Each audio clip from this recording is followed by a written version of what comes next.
Tuhan, kita memasuki bulan Agustus tahun ini. Saya percaya bahwa kita terus melihat pemeliharaan dan penyertaan dan pembelaan Tuhan yang sempurna buat setiap kita. Siapa merasakan setiap pembelaan dan pemeliharaan Tuhan? Yang merasakan, katakan amin. Nah, saudara sekalian, tema kita tahun ini adalah The Year of Anointing. Kita perlu pengurapan Roh Kudus. Dan salah satu daripada dampak orang diurapi Tuhan, bukan hanya sekedar dia menjadi orang yang dipenuhi dengan kekuatan kuasa, tetapi 9 buah Roh Kudus yang terakhir adalah self-discipline atau penguasaan diri. Ucapkan bersama saya, yang online coba ketik dan semua katakan penguasaan diri. 2, 3. Nah, itu sebabnya bulan ini kita akan banyak belajar tentang self-discipline. Bagaimana saudara bisa mengendalikan orang lain kalau kita tidak lebih dulu bisa mengendalikan diri kita? Bagaimana saudara bisa mengendalikan semua masalah keadaan kalau saudara tidak lebih dulu bisa mengendalikan diri kita? Nah, itu sebabnya di minggu pertama ini saya mau sampaikan hal yang penting tentang self-discipline dengan judul khotbah yaitu disiplin beribadah. Disiplin in worship, disiplin ibadah. Ayo coba yang online coba ketik dan semua katakan disiplin ibadah. 2, 3. Nah, saudara, ada orang berkata, ibadah itu kan bisa di mana saja. Jadi kalau ibadah itu bisa di mana saja, maka tidak perlu saya harus hadir di gereja. Benar, memang ibadah itu bisa di mana saja. Tetapi orang beribadah pasti akan rajin datang ke gereja. Cuman yang amin beberapa aja. Memang benar ibadah di mana saja bisa. Namun orang yang rajin beribadah pasti akan hadir ibadah. Yang setuju kita beri tepuk tangan yang meriah bagi Tuhan Yesus. Keluaran 23 ayat 25. Alkitab berkata, tetapi kamu harus beribadah kepada Tuhan Allahmu. Tuhan berpesan kepada bangsa Israel dan semua kita Israel secara rohani. Tetapi kamu harus beribadah kepada Tuhan Allahmu. Ternyata ibadah bukan pilihan. Ternyata ibadah bukan suka-suka kita. Ternyata ibadah itu bukan kalau kita lagi sempat. Tetapi ibadah adalah sebuah keharusan. Kamu harus beribadah kepada Tuhan Allahmu. Akibatnya apa? Maka ia Tuhan akan memberkati roti makananmu dan air minumanmu. Kebutuhan kita Tuhan akan cukupkan. Yang percaya katakan amin. Dan aku Tuhan akan menjauhkan penyakit dari tengah-tengahmu. Tuhan bisa lindungi kita, sembuhkan kita, adakan mujizat saat kita disiplin beribadah. Yang mau alami kuasa ibadah, ayo kita beri tepuk tangan yang meriah bagi Tuhan Yesus. Nah, saudara sekalian, jadi kalau kita mau mendisiplin diri beribadah kepada Tuhan, maka kita pasti akan rajin hadir ibadah di gereja. Nah, ada orang yang mencuplik beberapa ayat, lalu kemudian mereka melupakan ayat-ayat yang lain tentang ibadah.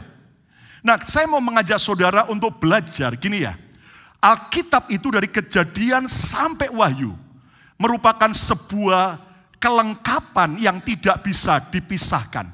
Ingat baik-baik, kalau ada siapapun yang khotbah, dan dia bilang begini, oh ayat ini yang cocok buat kita, yang lain jangan diikuti lagi. Percayalah itu bukan memberitakan Injil yang seutuhnya. Karena firman yang seutuhnya dari Kejadian sampai Wahyu adalah kebenaran yang Tuhan sendiri wahyukan kepada 40 penulis Alkitab. Dan Alkitab adalah benar-benar firman yang hidup, relevan, dan berkuasa sampai pada hari ini. Yang percaya katakan amin. Nah, saya mengajak saudara melihat apa sih yang termasuk dari ibadah sejati. Saya menjumpai ada 4 hal. A, ibadah bersama. Worship together. Lihat Ibrani 10 ayat 25. Janganlah kita menjauhkan diri dari pertemuan ibadah kita. Seperti dibiasakan beberapa orang. Tetapi marilah kita saling menasehati dan semakin giat melakukannya. Ayo coba yang online coba ketik dan semua katakan semakin giat melakukannya. 2, 3. Menjelang hari Tuhan yang mendekat. Lihat dalam NCV version. You should not stay away from the church meeting. Kamu tidak boleh menjauhkan diri dari pertemuan-pertemuan di gereja. Dan kata pertemuan di sini dalam bahasa Yunaninya episinok, artinya adalah a gathering together in one place, berkumpul bersama di satu tempat. Jadi rupanya ibadah yang sejati A adalah ibadah bersama. Ayo ucapkan bersama saya, ibadah bersama. 2, 3. Karena kalau saudara sendirian, atau hanya dengan keluargamu saja, atau hanya dengan 2, 3 orang saja, maka Anda tidak bisa saling menasehati, tidak bisa saling menguatkan, tidak bisa saling menghibur. Ketika seperti yang Ibrani 10 ayat 25 katakan, semakin banyak kita kumpul dengan saudara-saudara kita seiman seperti hari ini, maka kita bisa saling mendoakan, saling menguatkan, saling menyapa, saling memberkati, dan saling menolong. Yang percaya katakan yes. Memang ibadah tidak hanya ibadah bersama. B, apa yang dimaksud dengan ibadah sejati? B adalah ibadah pribadi. Worship individually. Matius 6 ayat yang ke-6, Yesus bilang begini, tetapi jika engkau berdoa, masuklah ke dalam kamarmu, tutuplah pintu, dan berdoalah kepada Bapamu yang ada di tempat tersembunyi. Loh, ini kan berarti private room, ibadah pribadi. Benar, maka Bapamu yang melihat yang tersembunyi akan membalasnya kepadamu. Jadi saudara-saudara, nggak boleh orang mencoma cuman ayat ini. Lihat, nggak penting kumpul sama orang lain. Yang penting pokoknya pribadi, kontak sama Tuhan. Loh, ini memang esensi ibadah. Ibadah pribadi. Tapi jangan dilupakan, ada juga ibadah bersama. Yang mengerti, katakan amin. Nah, apa hanya itu saja? Oh tidak.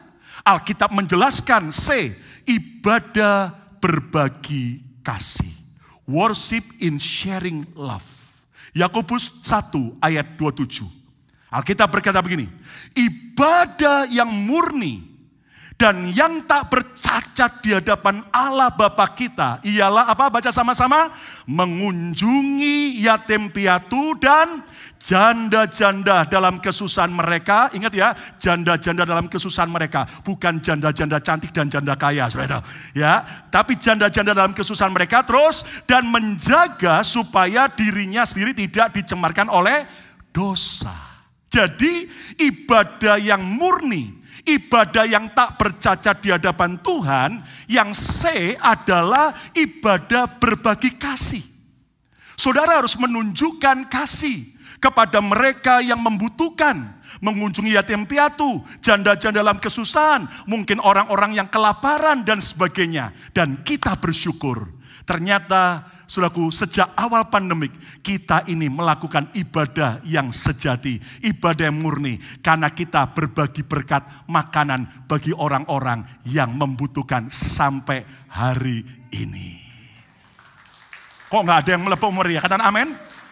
Itu sebabnya kalau Anda Kamis pagi, Anda off, tidak kerja, beritahu kami. Kami perlu banyak volunteer untuk berbagi, membagikan kepada orang-orang yang membutuhkan. Dan saya bersyukur bahwa value, nilai untuk membagi kepada mereka yang berkekurangan, membagi makanan, itu sungguh jadi sebuah value, nilai penting bagi kita. Saudara, kemarin pada waktu kami melayani bersama dengan rombongan di Israel, ya, dalam tur BMC Israel. Lalu dari Israel kami mencar masing-masing per keluarga. Ada yang ke Eropa, ada yang langsung pulang ke Indonesia. Ke Indonesia, ada yang ke Indonesia, ada juga yang ke Amerika. Nah, apa yang terjadi, saudara? Waktu kami sekeluarga jalan, kami sewa mobil di Eropa, Dan kami kali ini pergi ke Eropa bagian tengah ya. Tidak terlalu jauh dari Ukraina. Ya, tapi yang terjadi saudaraku, saudara, pada waktu kami lihat di sana, kami sengaja santai, dan sekarang kalau kami lagi bersama keluarga, anak-anak sudah besar, jadi sebagai orang tua kami ngalah. Sudah anak-anak yang milih mau kemana, orang tua ngasih usul, anak-anak yang memutuskan, karena biar mereka fun. Nah ternyata kami diberitahu beberapa teman-teman, ada kota-kota kecil di Eropa Tengah. Selain Prague atau Praha, ada juga saudaraku Austria, itu ada kota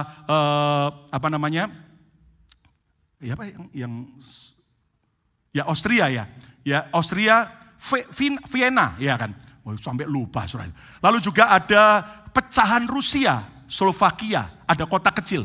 Nah, kami juga ke Budapest, lalu kemudian anak-anak pingin mau langsung ke Jerman. Ya udah, kita naik ke atas dan ternyata ada satu kota kecil di daerah yaitu Austria, Greece namanya atau apa ya namanya.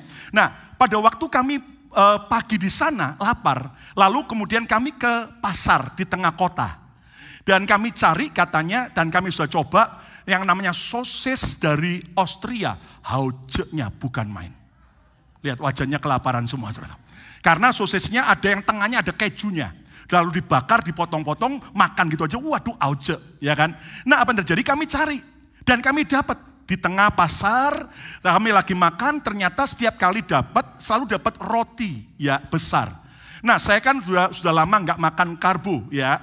Anak-anak makan tapi waduh masih pagi. Sehingga kami bilang nggak pakai roti, nggak bisa kata yang jual. Ini paketnya nggak boleh, sosis harus pakai roti. Ya udah, kami dapat beberapa roti. Ada yang dimakan dikit, lalu kemudian kita pikir diapakan roti ini. Saudara, saya bersyukur anak-anak kami langsung punya ide, Mah, kenapa kita nggak kasih ke homeless? Lagi di Eropa, saya pikir homeless ada nggak ya? Dan Anda tahu saudara, saya maunya foto-foto, mereka sibuk cari homeless. Dan ternyata akhirnya saya bantu mata kami terus lihat ke sudut-sudut jalan daripada kota itu di pusat kota. Ternyata ada seorang wanita yang sangat kasihan lagi tertunduk di samping. Dan akhirnya mereka memberikan, cuman saya lupa ambil momen fotonya. Waktu mereka beri, saudara saya karena di belakang mereka saya lihat itu homeless wanita nangis sambil makan. Saya bilang, terima kasih Tuhan, anak-anak kami pun juga suka berbagi berkat buat mereka yang membutuhkan. Tularkan kepada anak-anak kita. Apa lagi? Ibadah yang sejati. D. Ibadah hidup yang diubahkan. Tidak hanya cuma ibadah bersama, tidak hanya ibadah pribadi, tidak hanya ibadah berbagi kasih, tapi yang D, ibadah hidup yang diubahkan. Lihat lagi Yakobus 1 ayat 27. Ibadah yang murni dan yang tak bercacat di hadapan Allah Bapa kita ialah mengunjungi yatim piatu, janda-janda dalam kesusahan mereka. Lihat kalimat terakhir. Dan menjaga supaya dirinya sendiri tidak dicemarkan oleh dunia. Inilah ibadah yang murni. Bahkan ayat sebelumnya, lihat Yakobus 1 ayat 26. Jikalau ada seseorang menganggap dirinya beribadah, tetapi tidak mengekang lidahnya, suka berkata yang menyakitkan, kata-kata jorok, kata-kata yang negatif, ia menipu dirinya sendiri, maka sia-sialah ibadahnya. Jadi esensi ibadah yang sejati, A. Ibadah bersama, B. Ibadah pribadi, C. Ibadah berbagi kasih, dan ini penting, D. Ibadah hidup yang diubahkan. Pastor Lukas dari 4 esensi ibadah ini, mana yang paling penting? 4-empatnya tidak boleh kita abaikan. Supaya hidup kita, ibadah kita murni dan berkenan di hadapan Tuhan. Yang mau tepuk tangan yang meriah bagi Tuhan Yesus. Nah, saya jumpai ada 2 tipe orang Kristen. Tipe yang pertama adalah orang percaya yang cinta ibadah. Dan tipe yang kedua adalah orang Kristen yang tidak suka ibadah. Betul apa betul? Ditanya enggak jawab. Betul apa betul? Nah, saudara, waktu pandemik gereja lockdown Dan kemudian akhirnya pemerintah CDC memberikan kalau bisa orang tua usia ke atas 50 ke atas tuh berapa tuh ya, 60 ke atas jangan datang pertemuan bersama. Saya pikir yang paling akan takut ibadah orang tua. Tapi jujur kenyataan berbeda. Dan saya ngobrol dengan banyak gembala di Amerika maupun Indonesia. Justru orang-orang tua banyak tetap rajin ibadah. Yang menyedihkan banyak generasi muda malah tidak ibadah. Tapi di sini beda. Amin. Dan berkata online. Saudara sekalian, orang yang cinta ibadah dihalangi oleh apapun juga tetap akan ibadah. Apapun juga ada tantangan apapun tetap ibadah karena cinta ibadah. Ayo siapa yang cinta ibadah? Ayo yang online coba ketik katakan saya cinta ibadah. Semua katakan 2, 3. Saya cinta ibadah. Namun bagi orang yang tidak suka ibadah, begitu diumumkan lockdown termasuk gereja, Tuhan jawab doaku. Tuhan mengerti. Dan lihat saudaraku, berapa banyak saudaraku setelah akhirnya bisa ibadah dalam jumlah besar lagi, ya toh orang yang tidak suka ibadah selalu cari excuse. Nanti ada maraton di depan gereja, nggak bisa pakai mobil, nggak ke gereja. Di sini nggak ada, ya kan? Di Jepang yang ada saudaraku. Nanti kalau sampai hujan atau salju dikit aja saudara, akhirnya nggak ke gereja. Tapi heran, ke mall, jalan-jalan, kerja, nggak pernah, akhirnya terhalang. Nah jujur, ini kalau seandainya Tuhan boleh berbagi hati, Tuhan ngomong gini, nak kamu tuh kok kebangetan, ya kan? Kerja nggak pernah absen, ibadah absen terus, ya. Nah yang suka absen sedang tidak ada bersama kita pagi ini. Siapa mau cinta ibadah? Kita beri tepuk tangan yang meriah bagi Tuhan Yesus. Nah, Tuhan tadi berkata dalam Ibrani 10, kamu harus semakin giat melakukan ibadah bersama. Jangan menjauhkan diri seperti yang dibiasakan oleh beberapa orang. Kenapa? Menjelang kedatangan Yesus kedua. Saya merenungkan, kenapa ya kok Yesus mau datang, lalu kita harus semakin giat ibadah. Sudah ingat ya? Kedatangan Yesus kedua itu 2 macam. Satu, dia benar-benar datang di awan-awan, rapture, yang memang Alkitab nubuatkan dan segera akan terjadi. Tapi kedatangan Tuhan yang kedua adalah saat dia menjemput bawa malaikat terang untuk menjemput kita pribadi pulang ke rumah Bapa, berbagai macam cara, makan kesedek, langsung pulang, bisa juga saudara. Saudara sekalian, jadi kita nggak pernah tahu kapan Tuhan datang. Karena Tuhan bisa jemput kita kapanpun juga. Ayo coba lihat kanan kiri katakan, Tuhan bisa jemput kamu kapanpun juga. Ngomong lagi, tapi bukan aku kamu yang lebih dulu. Oh jangan-jangan nanti berantem saudara. Saudara, kenapa kita harus semakin giat melakukan ibadah, tambah rajin, tambah disiplin. Menjelang Tuhan mau datang kembali. Entah Tuhan datang beneran, atau kita dipanggil pulang ke rumah Bapa. Karena gini, kabar buruknya bagi yang tidak suka ibadah. Mikir, di surga kerjaan kita apa? Halo? Hello? Kok enggak ada yang jawab? Kerjaan kita di surga nanti kira-kira apa? Ada enggak ya overtime kerja pabrik di sana? Ada ya enggak di surga nanti kita buka toko ya toh? Ada enggak ya di sana kita buka jual makanan? Enggak ada. Coba mikir. Nanti di ke surga kerjaan kita ngapain? Ibadah. Kapan? Enggak ada jamnya. Siang dan malam, kapanpun juga kekal. Dan saya para pendeta pensiun, kami tidak khotbah. Loh kan ada Yesus langsung kok, Tuhan yang langsung khotbah. Mungkin pemimpin pujian dan pemain musik masih laku. Karena malaikat mungkin mau vacation. Nah Anda tahu saudaraku, ternyata coba lihat kemari. Di surga nanti kerjaan kita siang malam kekal. Menyembah Tuhan, beribadah, menyembah Tuhan. Nah, kalau saudara tidak melatih diri untuk suka ibadah, cinta ibadah, saya cuma takut jangan-jangan saudara nanti di surga nggak kerasan.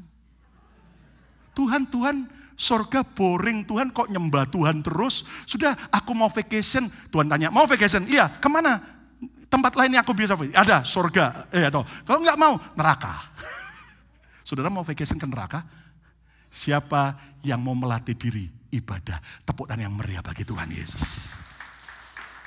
1 Timotius 4 ayat 7-8. Ayo baca sama-sama. 2, 3. Tetapi jauhilah tahyul dan dongeng nenek-nenek tua. Terus latihlah dirimu beribadah. Ayo yang online coba ketik dan semua katakan latih dirimu beribadah. 2, 3. Latih dirimu apa? Beribadah. Ayat yang ke-8, baca. Latihan badani terbatas gunanya. Tetapi ibadah itu berguna dalam segala hal. Coba yang online, coba ketik dan semua katakan ibadah berguna dalam segala hal. 2, 3. Ibadah berguna dalam segala hal karena mengandung janji baik untuk hidup ini maupun untuk hidup yang akan datang. Termasuk waktu masuk surga. Supaya nggak ada yang bosan di surga dan tidak ada yang mau vacation ke neraka. Siapa yang mau sungguh-sungguh melatih diri ibadah, ayo tepuk tangan yang meriah bagi Tuhan Yesus. Saya bersyukur di tengah keluarga waktu itu yang sempat lewati masa kacau ayah saya dan sebagainya. Namun keluarga kami dulu adalah keluarga yang tidak kenal Tuhan, tapi akhirnya dari makco ya kenal Yesus. Sampai akhirnya nenek kami. Lalu kemudian sampai orang tua kami.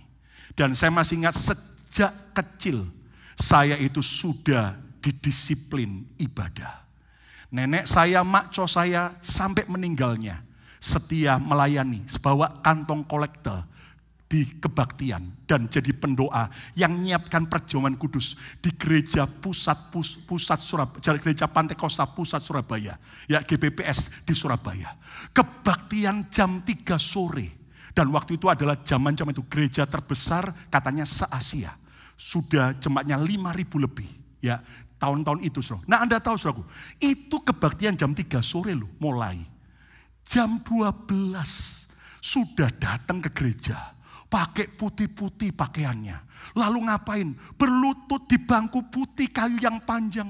Nyembah Tuhan, nangis. Saya waktu kecil diajak, dilatih oleh nenek saya, oleh orang tua saya. Rasanya geringgingen pertama berlutut, saudaraku. Lama-lama, saudaraku, akhirnya ayo harus. Dan Anda tahu, awalnya dipaksa. Lama-lama jadi sebuah habit. Sampai hari ini, itu sebabnya jadi sebuah budaya dalam hidup saya.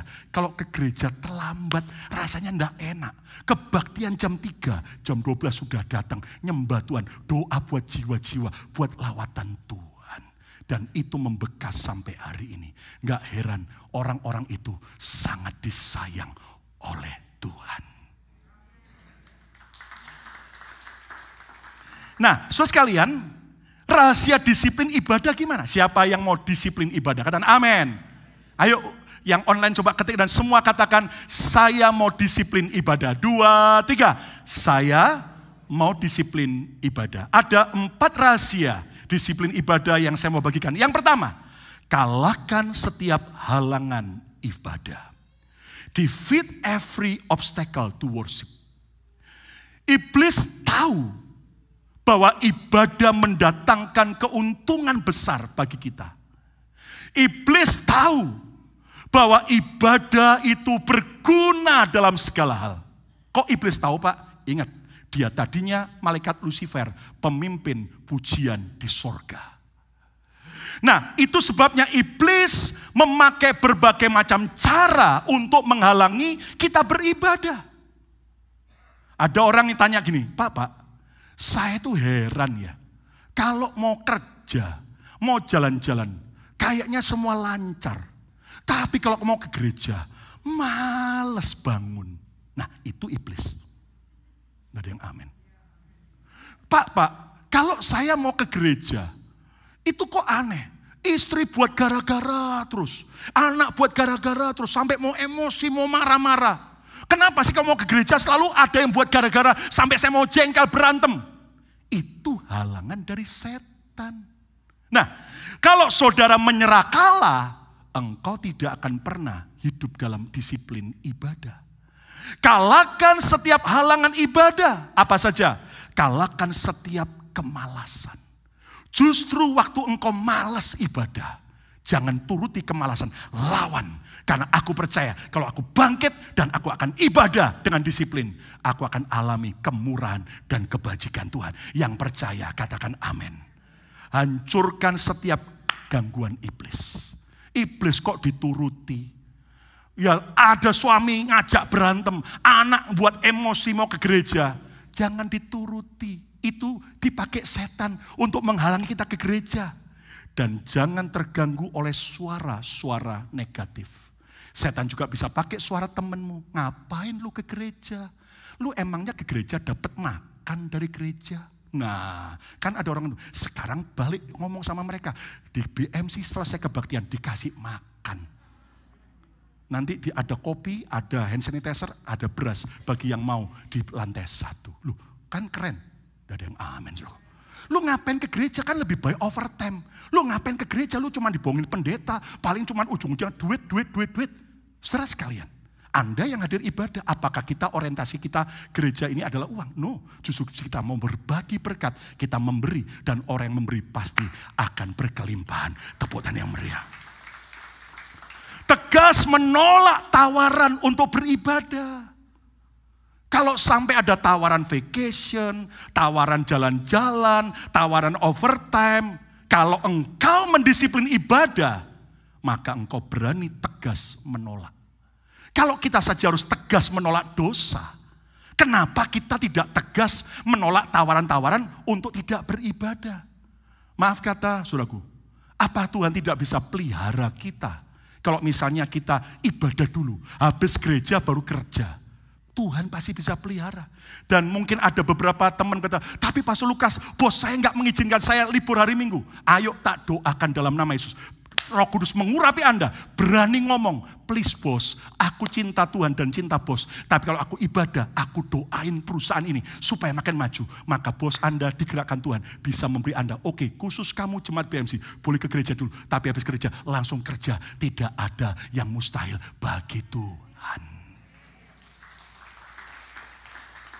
Orang itu ya asal niat, bisa enggak? Bisa, biar salju, biar hujan. Saudara kita jangan manja ya. Saudara kalau saya pelayanan ke daerah-daerah, itu buat KKR di tenda besar.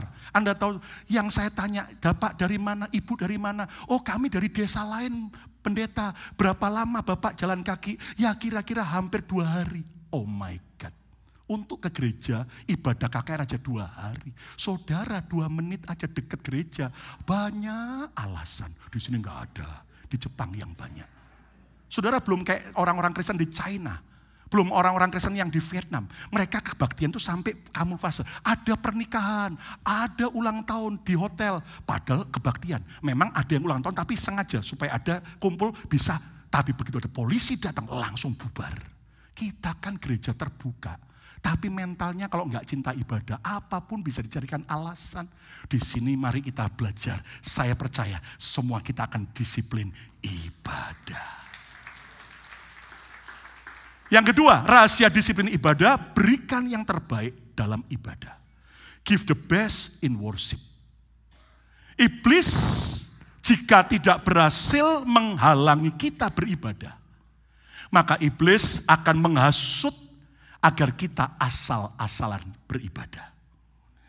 Ingat bagaimana Musa mau membawa bangsa Israel keluar dari Mesir. Dia datang permisi kepada Raja Mesir, Firaun. Izinkanlah umat Israel untuk menyembah Tuhan di padang gurun. Lihat bagaimana Firaun dipakai setan menghalangi. Sampai akhirnya kena tulah. Oke kamu boleh pergi. Tapi lihat kalimat terakhir. Kamu boleh pergi. Asal jangan bawa kambing, domba, lembu.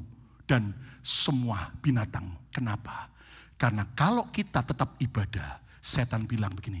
Lu jangan beri yang terbaik. Karena kambing domba semua waktu itu adalah persembahan bagi ibadah. Saudara sekalian, berikan yang terbaik dalam ibadah. berikan waktu yang terbaik. Setelah dengar khotbah ini, mulai hari ini sampai Tuhan datang, kita enggak terlambat ke gereja lagi. Cuman sedikit, kita tidak mau terlambat ke gereja lagi. Amin, saudaraku. Saudara, kalau datang terlambat, sudah lari-lari, sudah pujian, sudah mau khotbah. Hati belum siap. Masih ngos-ngosan, apalagi tadi berantem sama istri. Gitu, masih emosi. Tapi kalau engkau datang lebih awal, sebelum mulai, Anda udah siapkan hati nyembah Tuhan. Hatimu, hidupmu, waktumu yang terbaik bagi Tuhan. Tepuk tangan yang meriah bagi Tuhan. Berikan hati yang terbuka dan pikiran yang fokus. Seperti botol ini kalau tertutup, maka nggak akan pernah bisa terisi apapun. Makanya ada orang bilang ini, saya ke gereja kok nggak dapat apa-apa. Dengar, bukan soal tidak ada Tuhan hadir, tidak ada hadirat Tuhan, tapi hati kita tertutup. Mungkin oleh kekecewaan, mungkin oleh kekhawatiran, mungkin oleh dosa. Buka dulu supaya benar-benar hatimu terbuka dengan Tuhan sehingga siap diisi oleh Tuhan. Dan fokus, jangan cuma sibuk gadget, sibuk jual dagangan waktu kebaktian. Pedagang apa Pak? Asongan, permen. Gitu. Lalu berikan suaramu, tenaga, segenap tubuhmu, all out. Nyanyinya jangan begini. Nyanyi semangat. Angkat tangan gak separuh tinggi, angkat tangan sungguh-sungguh. Kenapa kita kalau nonton bola, nonton bulu tangkis, wow football, bisa ini. Kenapa kebaktian kayak patung? Berikan suara, tenaga, dan segenap tubuhmu. Dan berikan korban yang terbaik. Jangan beri kepada Tuhan seperti engkau memberi kepada pengemis. Dia bukan pengemis, dia raja segala raja. Berikan korbanmu seperti kepada raja. Yang ketiga, rahasia disiplin ibadah adalah alami dan nikmati kuasa ibadah. Experience and enjoy the power of worship. Percayalah bahwa Tuhan hadir dan bertata di tengah ibadah. Izinkan Tuhan melawat dan mengubah hidup kita. Ada seorang nenek tua yang rajin ibadah sejak muda. Tiap minggu tidak pernah absen. Satu hari ketika sudah tua, didatangi sama cucunya. Karena neneknya mau gereja. Nek, dari muda sampai tua, gereja terus. Emangnya saya mau tanya nenek ingat nggak dengan khotbah-khotbah yang disampaikan pendeta? Neneknya sudah tua, agak pikun. Nggak ingat. Nenek kan sia-sia ke gereja tapi nggak ingat khotbah. Nggak usah ke gereja nek. Sudah tua nikmati hidup, jalan-jalan aja. Sibuk istirahat nek. Lalu neneknya nggak banyak ngomong. Sini cu. Yaitu dibawa cucunya. Kemana? Ke sungai. Lalu kemudian neneknya bawa tas kain. Lalu tas kain dicelupkan ke sungai. Berkali-kali. Loh nek ngapain? Cu, kamu tahu. Tas kain ini nenek celupkan. Memang tetap akan jadi tas kain dan tidak berubah. Tapi makin nenek celupkan ke air, makin bersih. Debu-debunya hilang semua. Maksud nenek apa? Cu, walaupun nenek udah tua, khotbah pendeta, pakai bahasa-bahasa Inggris, nenek tidak ngerti, orang mudeng. Namun waktu nenek ibadah, nenek tahu hati nenek, pikiran nenek, hidup nenek selalu dibasuh oleh firman, oleh hadirat Tuhan. Makin bersih, makin berkenan di hadapan Tuhan. Alami dan nikmati kuasa ibadah. Terus miliki rasa haus dan lapar akan Tuhan. Dengar khotbah itu jangan, tapi kayak Pastor Lukas mau dimakan. Ya kan? Haus, lapar. Miliki motivasi ibadah yang benar. Jangan kebaktian cuma mau cari untung. Jangan kebaktian cuma mau cari kerjaan. Jangan kebaktian cuma mau cari teman atau jodoh. Anda akan kecewa. Atau kalau Anda sudah dapat, goodbye gereja. Tapi justru Anda harus punya motivasi. Aku cinta ibadah. Aku cinta Tuhan. Izinkan Tuhan bebas bekerja. Saya percaya saat Tuhan hadir, dia melawat dan bekerja di tengah kita. Yang percaya tepuk tangan yang meriah bagi Tuhan Yesus. Yang keempat, yang terakhir, rahasia disiplin ibadah. Tularkan disiplin ibadah. Spread the discipline for worship. Tularkan. Ayo coba ketik dan semua katakan, tularkan disiplin ibadah. 2, 3. Tularkan disiplin ibadah. Jangan cuma sibuk ibadah sendiri, tapi bawa orang lain. Keluargamu, anak-anakmu, familimu, teman-temanmu. untuk datang bertemu dengan Yesus dalam ibadah. Gereja Korea Selatan, mereka mengalami sebuah kemerosotan. Kenapa? Karena hanya orang-orang tuanya sampai hari ini yang rajin ibadah. Yang namanya menara doa, yang namanya bukit doa di Korea, keren. Mereka ibadah rajin, tapi sedihnya generasi muda sudah banyak lebih tertarik kepada dunia dan K-pop. Mereka tidak lagi tertarik ke gereja. Kenapa? Karena orang tua sudah terlambat menularkan disiplin ibadah. Saudara sekalian, satu kali ada orang Kristen baru pindah ke sebuah tempat, rumah. Minggu pagi dia udah siap rapi ke gereja dengan istrinya, dia bawa Alkitab. Waktu dia keluar dari rumah, tiba-tiba tetangga barunya di sebelah juga keluar rumah. Lalu kemudian mereka saling tegur sapa, oh selamat pagi, namanya siapa, kenalan. Lalu bapak mau kemana? Si orang Kristen tanya, oh saya mau pergi mancing. Loh bapak mau kemana? Saya mau ke gereja. Lalu tetangganya bilang, ayo pak ikut saya mancing. Aduh sorry pak, saya mau ke gereja. Sampai ketemu lagi ya pak ya. Orang Kristen pergi ke gereja. Minggu depan lagi waktu mau ke gereja, dia keluar udah rapi, ketemu lagi dengan tetangganya. Pak mau kemana? Oh saya mau naik motor. Iya toh. Oh bapak mau naik motor? Ya bapak mau kemana? Ke gereja. Ayo pak ikut naik motor sama saya. Oh sorry pak saya ke gereja. Oke ya sampai ketemu lagi. Minggu berikutnya waktu keluar mau ke gereja ketemu lagi. Dan orang Kristen kali ini tanya, bapak mau kemana? Saya mau pergi jalan-jalan. Bapak mau kemana? Ke gereja. Lalu orang tetangga bilang, pak saya kecewa sama bapak. Loh kenapa? Kok apa salah saya? Kok bapak kecewa? Sudah 2 minggu saya ajak bapak ikut saya terus. Bapak enggak mau ikut. Iya saya mau ke gereja. Itu bukan yang saya kecewakan pak. Loh kenapa? Saya kecewa, saya ajak bapak mancing, saya ajak bapak jalan-jalan, saya ajak bapak untuk naik motor. Bapak nolak. Tapi bapak tidak pernah sekali pun ngajak saya ke gereja. Hari ini, pernahkah Anda ajak temanmu, keluargamu ke gereja? Ada kesaksian di antara kita, ada pengurus gereja ini. Waktu di awal dia sampai ke Philadelphia. Dia diajak suaminya, ayolah tinggal di Amerika dengan anak-anak. Pokoknya saya minta 3 syarat. 1, pokoknya ada gereja kayak di Indonesia. Saya benar-benar bisa ibadah dan ngalami Tuhan dan juga melayani. Yang kedua persyaratannya, bisa makan makanan seperti Indonesia. Dan yang ketiga, bisa yaitu kerja. Karena saya kalau di rumah nganggur ngapain? 3 ini kalau ada saya mau tinggal di Amerika. Dan ternyata, puji Tuhan, makanan Philadelphia Indonesianya ojek.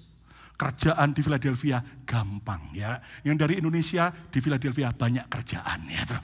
Nah, tapi persoalan yang ketiga, yang pertama adalah ibadah. Nah, Anda tahu dia awalnya ke tempat lain, tapi dia rindu Tuhan. Aku pingin seperti di Indonesia ngalami dari Tuhan.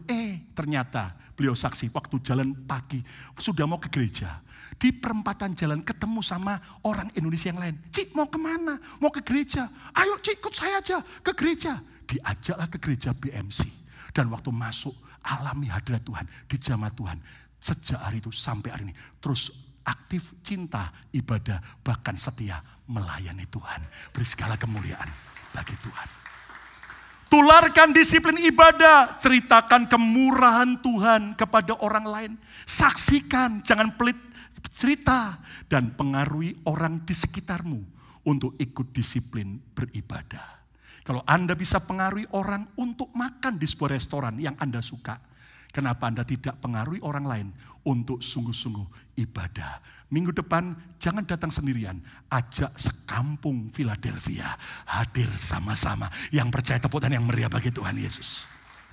Yang online jangan lupa subscribe dan beritahu teman-teman, share-mu ya, beritahu sekampung Indonesia untuk ikut ibadah online ya. Kita beri tepuk tangan yang meriah bagi Tuhan Yesus.